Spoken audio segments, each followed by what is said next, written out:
بسم اللہ الرحمن الرحیم۔ السلام علیکم ورحمۃ اللہ وبرکاتہ۔ جی ناظرین، کیا حال ہے؟ ٹھیک ہے؟ خیریت ہے؟ مزاج گرامی کیسے ہیں؟ امید کرتا ہوں سب خیر و عافیت سے ہوں گے اور دعا کرتا ہوں کہ اللہ پاک آپ کو اپنے حفظ و امان میں رکھے۔ ناظرین کرام، بات سٹارٹ کرنے سے پہلے میں عرض کروں گا کہ میرے اس چینل کو ضرور لائک اور سبسکرائب کر دیجیے گا۔ تو آئیے چلتے ہیں بات کی طرف۔ کہتے ہیں کہ آئے تھے مثل بلبل سیر گلشن کر چلے، سنبھال مالی باغ اپنا، ہم تو اپنے گھر چلے۔ ہم مہمان نہیں تھے، رونق محفل تھے، صیاد محو کار رہا، ہم نغمہ سرائی کر چلے۔ ناظرین کرام، جنرل ریٹائرڈ پرویز مشرف صاحب اس دار فانی سے کوچ کر گئے ہیں، اس دنیا سے چلے گئے ہیں، کوچ کر گئے ہیں، انتقال کر گئے ہیں۔ جنرل ریٹائرڈ پرویز مشرف صاحب دبئی کے امریکن ہاسپٹل میں زیر علاج تھے اور کافی علیل تھے۔ اتوار کی صبح ان کی ڈیتھ ہو گئی ہے۔ ناظرین کرام، سب نے چلے جانا ہے، کسی نے بھی نہیں رہنا ہے یہاں۔ دنیا فانی ہے، سب نے چلے جانا ہے، کوئی آگے کوئی پیچھے۔ رہنا ہے تو ایک مالک قدوس کا نام رہنا ہے، اللہ احکم الحاکمین کا نام رہ جانا ہے۔ تو چند دن کی زندگی کے لیے انسان کتنی کوششیں کرتا ہے، کاوشیں کرتا ہے، کتنا بھاگتا ہے، دوڑتا ہے، کبھی غرور و تکبر میں اپنوں کو چھوڑ جاتا ہے۔ جب بے بس بے یار و مددگار ہو جاتا ہے تو پھر انہی کے اوپر امیدیں لگا کے بیٹھا ہوتا ہے۔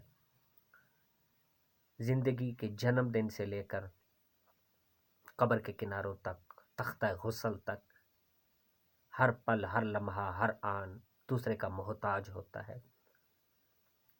لیکن اس احتیاج کے مراحل سے اور اس احتیاج کو سمجھتے ہوئے بھی، اپنے آپ کو بے یار و مددگار سمجھتے ہوئے بھی کہ جس کی کوئی حیثیت اوقات نہیں ہے،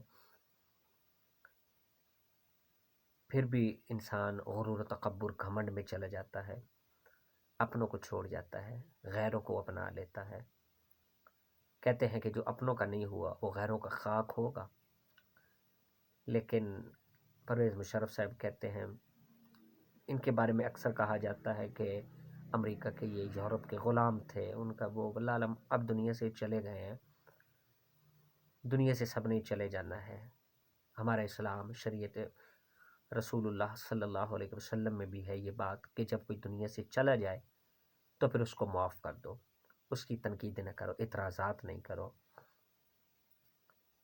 آپ جنرل پرویز مشرف صاحب، ویسے تو جس طرح سید ادا جعفری نے، سونی دھرتی کے جو ایڈیٹر ہیں، انہوں نے جس طرح پیش کیا جنرل پرویز مشرف صاحب کو، میں ان پہ بھی اعتراض نہیں کرتا۔ جنہوں نے اس طرح ان کو اپنی کتاب میں پرویز مشرف کی سالگرہ کے موقع پر جو کتاب ان کو گفٹ کی تھی، انہی کی شایان شان لکھی ہوئی تھی۔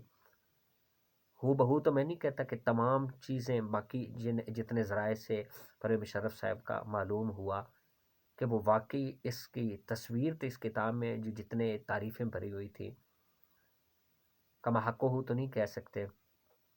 لیکن جب اب دنیا سے چلے گئے ہیں تو ہم پھر اسی کو لیں گے کہ اللہ کریم ان کے درجات بلند کرے، ان کی بخشش فرمائے۔ تو کہتے ہیں کہ لوگ کہتے ہیں کہ پرویز مشرف صاحب سے جو 2 اہم غلطیاں ہوئی ہیں نا ان کے دور حکومت میں، جو ان سے جو اہم غلطیاں ہوئی ہیں وہ یہی کہ جامع مسجد جو جامع حفصہ، اس کے بچے اور بچیوں کی ان کو آپریٹ کیا گیا اور ان کو لاپتہ کیا گیا اور ان کے اوپر ظلم و ستم کیے، اور اس طرح کا ایک اور یعنی جو ان کے اوپر مزید کہا جاتا ہے کہ یہ ظالم قسم کے تھے، یعنی ان کو ظالم کہا جاتا ہے، یہ ظالم قسم کے تھے، انتہائی اسے کیا کہتے ہیں کہ سخت دل قسم کے انسان تھے۔ لیکن اگر سید ادا جعفری کی کتاب کا مطالعہ کیا جائے تو ایسی کوئی بات سامنے نہیں آتی۔ وہ کہتے ہیں کہ میں جتنا قریب مشرف صاحب کے رہا ہوں اتنا کوئی بھی نہیں رہا ہوگا۔ 79 سال کی عمر میں، 80 سال کی عمر میں ڈیتھ ہو گئی پرویز مشرف صاحب کی۔ جتنے ان کے پیچھے الزامات لگائے جاتے ہیں، جتنے ان کے اوپر تنقید و اعتراضات کیے جاتے ہیں، اگر 1 منٹ کے لیے ان تمام کو بالائے طاق رکھے تو ان کا یہ عظیم کارنامہ ہمیشہ جلی حروف میں، سنہری حروف میں لکھا جائے گا کہ اللہ کریم نے ان سے جو اہم کام لیا، جو ان سے اہم خدمت لی دین اسلام کے لیے، وہ یہ کہ خانہ کعبہ شریف کو مشرف کے ذریعے دہشت گردوں سے آزاد کروایا۔ تو یہ میں کہتا ہوں کہ کارنامہ ان کا، تمام ان کے اعتراضات، ان کے اوپر لگنے والے الزامات ایک طرف، اور یہ ان کا کارنامہ کہ اللہ نے جو انہیں سعادت بخشی، ظاہر ہے کہ جو جتنا ظرف والا ہوگا ان سے اتنا بڑا کام لیا جائے گا، کیونکہ جو اسلام مخالف یا قرآن مخالف یا مسلمانوں کے وجود کے مخالفین جو ہیں، وہ اچھی طرح سمجھتے ہیں کہ ان کا قبلہ کعبہ، ان کا اسلامی مرکز خانہ کعبہ شریف ہے۔ اب جو خانہ کعبہ شریف کو ان کے مخالفین سے چھڑوا رہا ہے، آزاد کروا رہا ہے، تو سمجھے کہ پھر ان کے اس معاملے میں مشرف صاحب کے کتنے ناقدین ہوں گے، کتنے ان کے مخالفین بنے ہوں گے، کتنے ان کے دشمن بنے ہوں گے ان کی اس خدمت کے عوض۔ یہ بات بھی ہے نا کہ بات کو ہر زاویے سے دیکھنا چاہیے، ہر اینگل سے پرکھنا چاہیے۔ ہم فوراً کسی کے ایک چیز کو دیکھ کے فوراً فتویٰ صادر کر دیتے ہیں کہ وہ ایسے تھا، یہ تھا۔ ہر زاویے سے دیکھا جائے، کئی ایسے کتب کا مطالعہ کر کے پتہ چلتا ہے کہ جن کو شرف ملاقات نصیب ہوئی، جو مشرف سے ملاقات کا جو ہے نا ملاقات کی، جنہوں نے، وہ کہتے ہیں کہ بڑے اصول کے پکے تھے، بڑے با اصول تھے، بڑے عاجز انکسار انسان تھے۔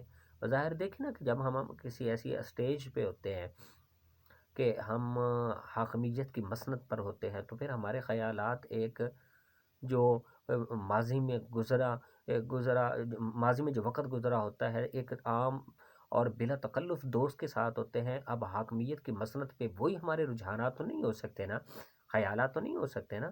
اب ہمارے پاس اقتدار ہوتا ہے، ہماری مجبوریاں ہوتی ہیں، ہمیں بدلنا پڑتا ہے مجبوری کے تحت۔ تو یہ باتیں ہوتی ہیں کہ ہم فوراً فتاویٰ صادر کر دیتے ہیں کہ وہ غلط ہے، وہ یہ، وہ بات تو وہ رہی۔ میں کل سوشل میڈیا پہ ویڈیو ایک دیکھ رہا تھا، جو غازی عبدالرشید صاحب کے بھائی ہیں، وہ بڑے وسیع القلبی سے اس بات کا اظہار کر رہے تھے کہ ہم نے تو اسی دن اس کو معاف کر دیا تھا، ہم نے قیامت کو بھی اس سے کوئی نہیں پوچھنا، ہم تو اپنے نظریے پہ اسی طرح ڈٹے ہوئے ہیں، وہ تو ختم ہو گیا، وہ دن بھی گزر گئے، وقت بھی گزر گیا، قصہ ماضی بن گیا۔ لیکن اس طرح کی جامع حفصہ کی یا اس طرح کے وہ جو جن کو وہ نظریات کو اسلامی کو کچلنا چاہتے تھے، اس طرح کی کئی 100 برانچز اور کھل گئی ہیں، کئی چیزیں اور آگے بڑھ گئی ہیں، زور و شور سے اسلامی نظریات پڑھائے جا رہے ہیں، اسلامی نظریات لوگوں کو سکھائے جا رہے ہیں۔ مشرف بھی چلا گیا، وہ دوسرے اس کے جن کے کہنے پہ اس نے اس طرح کا آپریٹ کروایا تھا وہ بھی ختم ہو جائیں گے، لیکن یہ نظریات اسلامی یہ کبھی ختم نہیں ہونے والے۔ یہ اللہ کا دین کبھی گرہن میں نہیں آنے والا۔ تو یہ باتیں ہیں، وہ بڑے وسیع القلبی کا اظہار کرتے، بڑے وسیع الظرفی کا اظہار کر کے وہ اس بات کو کنڈیم کر رہے تھے، مسترد کر رہے تھے کہ جو لوگ ان پہ طعن و تشنیع کر رہے ہیں، ان کے جہنم کے لیے دعائیں مانگ رہے ہیں، اللہ معاف کرے، تو ان کو ایسا نہیں کہنا چاہیے۔ باقاعدہ طور پر میں نے ویڈیو میں یہ سنا ہے۔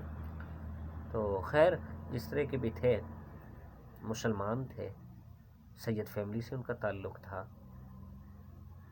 میرا خیال انڈیا امرتسر میں پیدا ہوئے 1943 میں، پھر کراچی میں آئے، تو پھر اس طرح کر کے تقریباً 80 سال کی عمر میں اتنے عہدے حاصل کرنے کے بعد، باوردی حکومت مسند اقتدار پہ بیٹھنے کے بعد، پھر جو ہے نا اس دار فانی سے کوچ کر گئے، کسی نے بھی نہیں رہنا، سب نے چلے جانا ہے۔ تو یہ پیغام ہے کہ جب کوئی دنیا سے چلا جائے نا، کم از کم اب ان سے نہ بدلہ لیا جا سکتا ہے، نہ کوئی ان کے اوپر کوئی قانون لاگو کیا جا سکتا ہے، نہ حدود کا نفاذ کیا جا سکتا ہے، نہ قصاص لیا جا سکتا ہے۔ تو ہمیں اچھے الفاظ میں یاد رکھنا چاہیے کہ ہم نے بھی مر جانا ہے۔ ہاں، بروز محشر وہ دن بڑا سخت ہے جب ہم اللہ کے سامنے کھڑے ہو کے اس کا جواب دیں گے، تو کون مشرف، کون بش، کون ڈونلڈ ٹرمپ، کون باقی جو ہیں، یہ سارے اور عام آدمی بھی اللہ کے حضور کھڑے ہوں گے. اس دن زبانوں پہ مہریں لگا دی جائیں گی، ہاتھ گواہی دیں گے، پاؤں گواہی دیں گے، جسم کے اعضاء کلام کریں گے کہ جن سے ہم نے ناجائز جو احکامات ہیں، ناجائز افعال ہیں، ہم نے ان سے لیے، ہم غلط کام کی طرف چلتے رہے، یہ تمام کے تمام ہمارے اعضاء گواہی دیں گے. اس دن زبان تو بند ہو جانی، مہر لگ جائے گی. تو اس دن کوئی بھی بچ نہیں پائے گا. جس نے جس طرح کی نیت اختیار کی اس کا وہ بدلہ پائے گا. تھوڑا سا شر بھی پھیلایا اس کا بھی اسے اجر ملے گا، تھوڑی سی نیکی بھی کی اس کا بھی اسے اجر ملے گا. کسی کے اوپر ظلم ہرگز نہیں ہوگا. تو یہ چند باتیں تھیں. ناظرین کرام، اللہ تعالی ہم صاحب کا حامی و نصر ہو. ایک دفعہ پھر عرض کروں گا کہ میرے چینل کو ضرور لائک اور سبسکرائب کر دیجیے گا. السلام علیکم.